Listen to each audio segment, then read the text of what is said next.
आदमपुर उपचुनाव में इनेलो के प्रत्याशी रहे कुडराराम लंबरदार ने आज इनेलो पार्टी को अलविदा कह दिया है। क्या कारण है, आखिर इनेलो पार्टी को क्यों अलविदा कहा गया है, हम इनसे जानना चाहेंगे। हमारे साथ इस वक्त कुडराराम मौजूद है, इनसे जानना चाहेंगे। सर, आपने इनेलो पार्टी को आज अलविदा कह दिया है, तो क्या मुख्य कारण रहा जिसके कारण आपको आज इनेलो पार्टी को छोड़ना पड़ा?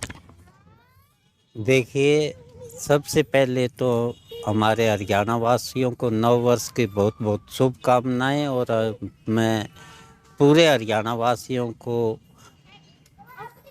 शुभकामनाएं देता हूं कि सारा साल खुशहाल रहे, उन्नति करे हरियाणा और अमन शांति के साथ हर वर्ग उन्नति की ओर अग्रसर हो। देखिए, मैं तो बहुत लंबे समय से कांग्रेस की नीतियों में विश्वास रखता था और 42 साल तक कांग्रेस की नीतियों के ऊपर चलते हुए कांग्रेस के साथ कंधे से कंधा मिलाकर मैंने कांग्रेस की कार्यकर्ताशिप की। जो भी कांग्रेस ने आदेश दिया हमेशा किया, लेकिन कांग्रेस में हुड्डा साहब के साथ जब मुख्यमंत्री थे तब भी काम किया और उसके बाद भी हुड्डा साहब के साथ काम किया। हर कांग्रेसी नेताओं के साथ काम किया। मेरी नीति कांग्रेस में थी, किसी व्यक्ति विशेष नेता में नहीं थी।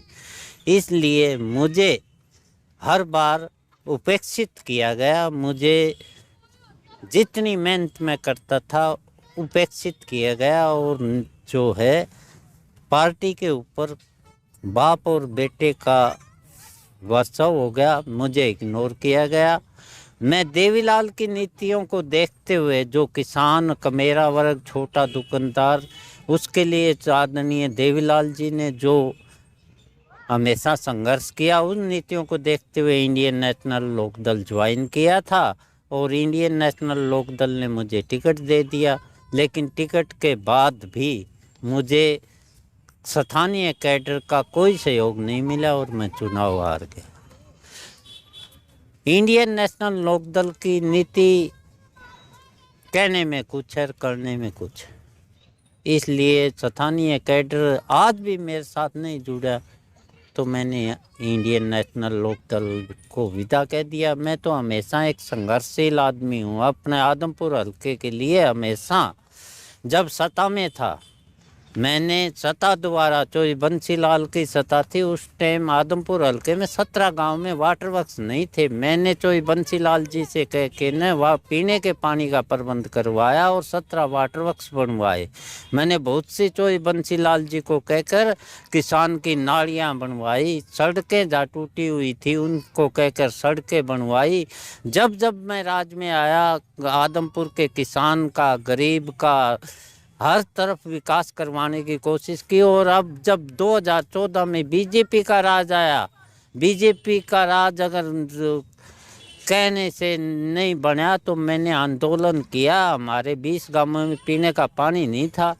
मैंने लंबे समय तक यहाँ हिसार में आंदोलन किया और लाखों लोग मेरे साथ जुड़े और उस आंदोलन के तहत पीने का पानी भी मंगवाया। 400 करोड़ रुपए का समझौता हुआ। मैंने नहरें नहीं बनवाई, 2 नहरें जो बंद पड़ी थी उनको चालू करवाया और टैल तक पानी पहुँचवाया और 6 गाँव का अलग प्रोजेक्ट बनवाकर 6 गाँव को पीने का पानी दिलवाया। तो मैं तो हमेशा सामाजिक आदमी हूँ, राजनीति से भी ज़्यादा।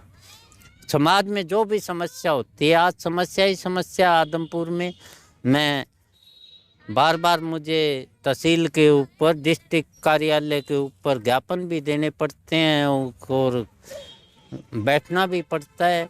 आज सड़कें नहीं हैं आदमपुर में, टूटी हुई हैं लगभग। आज आदमपुर के स्कूलों में टीचर नहीं है पूरे, जिससे बच्चे पढ़ाई नहीं कर पा रहे। आज सरकारी हॉस्पिटलों में डॉक्टर नहीं है, पशुपालन हॉस्पिटलों में डॉक्टर नहीं है, दवाइयाँ नहीं है। आज आदमपुर का युवा सड़क के ऊपर है, बेरोजगार है, एक रोजगार नहीं है। किसान आज हर रोज आज उसके नाज का भाव की बुरी हालात है। कपास रुड़ती फिर है, हर नाज रुड़ता फिर है। उनके कुछ के बोलने वाले नहीं है।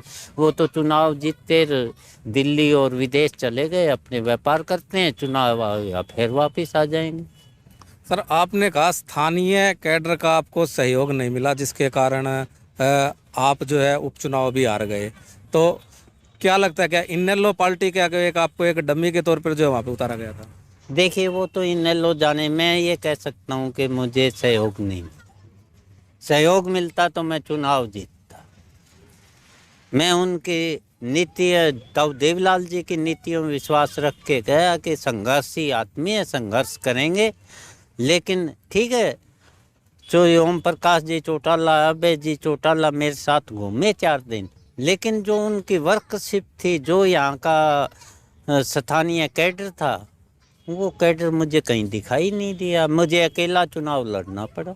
क्या खुश इनेलो के जो वर्कर थे वह क्या खुश नहीं थे क्या कोडाराम नंबरदार को जो टिकट दी गई? ये क्या, मैं क्या बताता हूँ, मैं तो शाम को कांग्रेस छोड़ दी, रात के 12 बजे जो है इन्हें इंडियन नेशनल लोकदल ज्वाइन की। मैंने उनका कोई गलत काम तो मैं किसी का भी नहीं करता, आज तक मैंने किए है, चाहे कैसा भी आदमी हो, भलाई के काम किए। मुझे क्या पता क्यों खुश नहीं थे या खुश थे, वो तो वो जाने। मैं तो उनसे खुश था, लेकिन मेरे लिए काम नहीं किया। आपने कहा कि कांग्रेस पार्टी के आप अच्छे समर्थक भी रह चुके हैं और आपने कांग्रेस पार्टी छोड़कर ही इनेलो के अंदर शामिल हुए थे। अब अगर भूपेंद्र सिंह हुड्डा की बात की जाए तो भूपेंद्र सिंह हुड्डा अगर रूठों को मनाने आए तो क्या आप भूपेंद्र सिंह हुड्डा के साथ फिर से जा सकते हैं? देखिए मैं कांग्रेस में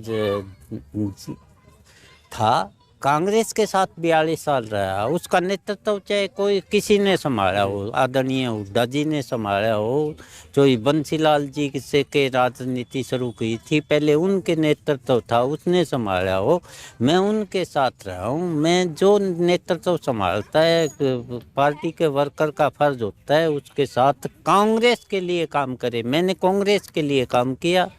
अगर कोई ऐसी बात होगी, मेरी 42 साल कांग्रेसी की नीतियों में विश्वास था, तभी तो 42 साल रहा। ऐसी कोई बात होगी जो आगे देखेंगे। वैसे मैं मेरे हल्के के साथियों से पूछूंगा, हर गांव में जाऊंगा, गांव के साथियों से पूछूंगा, मेरे वर्करों से पूछूंगा, मेरे वर्कर जो राय देंगे मैं वही करूँ। सर आदमपुर से भव्य बिश्नोई विधायक है, उपचुनाव जीते थे और वहाँ से जो विधायक बने हुए हैं, तो आपको क्या लगता है अब आदमपुर में कितना क्या विकास हुआ है? आपका गांव बालसमंद भी आदमपुर में ही आता है और आदमपुर के जो बालसमंद है उसके अंदर जो पानी की जो समस्या है वो काफ़ी सालों से जो है जो कि तो बनी हुई है। आपको लगता है कि अब की बार जब जो चुनाव में जो वादे किए गए थे, क्या वो जो मांग जो है वो पूरी हुई है? नहीं, मैंने आपको बता दिया, वो तो चुनाव लड़ते चले जाते हैं। जो मैंने करवाया है, जिस थोड़ा जो भी पानी का पूरी तरह प्रबंध नहीं है। हमारी मांग थी, हमारे 2 हफ्ते पानी हुआ करते थे, आज 1 हफ्ता पानी चलता है। एक्स्ट्रा पानी हमारे सरकार के साथ समझौता हुआ था, भी जब एक्स्ट्रा आएगा वो भी चलो कभी मिल जाता है। आदमपुर भव्य बिश्नोई ने कराने की तो बात छोड़ दो, आदमपुर की समस्याओं का ही पता नहीं है क्या होती है, कहाँ क्या कमियां हैं। मैं तो गांव-गांव जाता हूँ, मुझे तो हर गांव का पता है। इस स्कूल में इतने टीचरों की कमी है, इस हॉस्पिटल में ये डॉक्टर नहीं है, उसको ये नहीं पता कि गांव की समस्या क्या होती है। वो तो चुनाव लड़ा, अपने कामों में लग गया। उसे क्या मतलब है, काम नहीं करवाए ना। अगर काम उसके कराना, पहले भजन लाल की विरासत थी, भजन लाल के नाम से जीतता था। आदमपुर से भजन लाल हरियाणा की राजनीति चलाते थे। ये तो आज भजन लाल टिकट बांटने वालों में हुआ करता था, आज ये टिकट मांगने वालों में है। इनको पता ही नहीं है राजनीति। ठीक है, जो भजन लाल के नाम से वोट मिल जाता है इनको। ये राजनीतिक आदमी नहीं, व्यापारी आदमी है ये परिवार तो। सर अब कोडाराम नंबरदार किस पार्टी को ज्वाइन करेंगे? क्या निर्दलीय लड़ेंगे? किस प्रकार से जो आगामी जो अभी जो चुनाव आ रहे हैं, किस प्रकार से रण के अंदर उतरेंगे? देखिए मैंने आपको बताया, मैं मेरे हल्के के साथियों से मिलूंगा, हर गांव में जाऊंगा, किसान से मिलूंगा, मजदूर से मिलूंगा, वो जो मेरे साथी और मेरा हल्के के लोग जो ऐसे कहेंगे, वो तो दिल्ली रहते हैं, विदेश में रहते हैं। मैं पूछूंगा मेरे हल्के के लोगों से, कुलडाराम आपके बीच में रहता है, बालसवंत गांव में रहता है, साधारण किसान का बेटा है, आपके बीच का आदमी हूँ। आप क्या चाहते हैं, उसको चुनना चाहते हैं या नंबरदार को चुनना चाहते हैं? अगर मेरे साथी कुछ कहेंगे तो परिस्थिति बताएगी भी मैं कैसे क्या करूँगा। तो ये थे हमारे साथ कुड़ाराम नंबरदार जी। इनका साफ तौर से यही कहना है कि जो चुनाव है, आगामी जो चुनाव है उसके अंदर जो है हर एक गाँव का जो अंदर ये दौरा करेंगे और वहाँ की जो है जनता से जो है पूछकर ही आगामी जो है रणनीति जो है तैयार की जाएगी। पंजाब केसरी टीवी के लिए हिसार से विनोद सैनी। हमसे जुड़े रहने के लिए हमारे YouTube चैनल को सब्सक्राइब करें और नई वीडियो की नोटिफिकेशन के लिए बेल आइकॉन को दबाएं। अगर आप ये वीडियो Facebook पर देख रहे हैं तो लाइक जरूर करें और ज्यादा से ज्यादा शेयर करें। धन्यवाद।